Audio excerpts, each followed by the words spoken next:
Hello guys, ഇന്ന് നമ്മള് ഉഴുന്നുവട ഉണ്ടാക്കാൻ പോവുക. അപ്പൊ നമ്മൾ അതിന്റെ ഒരു റെസിപ്പി ഒന്ന് നോക്കിയാലോ. ഇത് നമ്മൾ ഒരു 3 to 4 hours ഉഴുന്ന് വെള്ളത്തിലിട്ട് കുതിർത്ത് വെക്കുക. അതിനുശേഷം വെച്ച ഉഴുന്നും പിന്നെ ഇഞ്ചിയും വെള്ളവും കൂടെ നമുക്ക് മിക്സിയിലിട്ട് അരയ്ക്കാം. നമ്മുടെ ഉഴുന്നുവടയ്ക്കുള്ള മെയിൻ ഇൻഗ്രീഡിയന്റ് ഉഴുന്ന് ഒരു 3 to 4 hours വെള്ളത്തിലിട്ട് കുതിരാൻ വെക്കണം.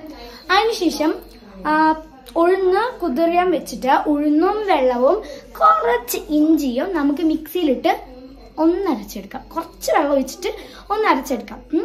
അതിനുശേഷം നമുക്ക് എങ്ങനെ ഉഴുന്ന് കിട്ടും, ഒരു മാവിന്റെ രൂപത്തിൽ ഞാൻ കാണിച്ചു തരാം.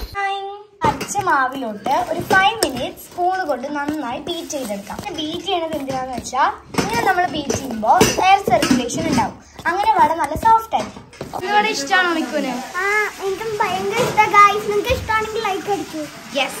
നമ്മള് പച്ചമുളക്, മല്ലിയില, കറിവേപ്പില, അതിനുശേഷം കുറച്ച് ഉള്ളിയും ഇട്ടിട്ട് ഈ ബാറ്ററിലോട്ട് ചേർത്ത് കൊടുക്കാം. മിക്കു ആണ് നമ്മുടെ അസിസ്റ്റന്റ്. യെസ്. നമുക്ക് മിക്സ് ചെയ്യാം. മിക്സ് ആഡ് ചെയ്യേണ്ടതാണ് കായപ്പൊടി. നമുക്ക് മിക്സ് ചെയ്യാം. നമുക്ക് വെളിച്ചെണ്ണയിൽ വറുത്ത് കോരിയ ഉഴുന്നുവട ഇങ്ങനെ വറുത്ത് കോരാം. നമ്മുടെ ഉഴുന്നുവട ഗൈസ്, അത് വേവിച്ച് നമ്മുടെ ഉഴുന്നുവട ഇങ്ങനെ ഫ്രൈ ചെയ്ത് നമ്മുടെ ഉഴുന്നുവട റെഡി ആയിട്ട് നമുക്കൊന്ന് കഴിച്ചു നോക്കാം. നല്ല ക്രിസ്പി സോഫ്റ്റ് ആയിട്ടുണ്ട്. എന്തായാലും ട്രൈ ചെയ്ത് നോക്കണം. നന്നായിട്ടുണ്ട്.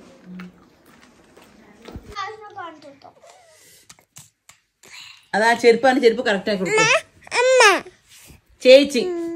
ചേച്ചിയോടെ കണ്ണ ഒരു മിനിറ്റ്.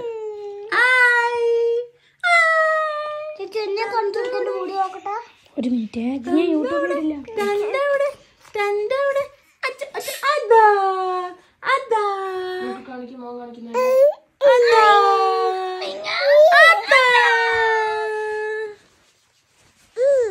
ചേച്ചിക്കൊരു ഹാൻഡ് ഷേക്ക് തരുമോ പ്ലീസ് തരുമോ?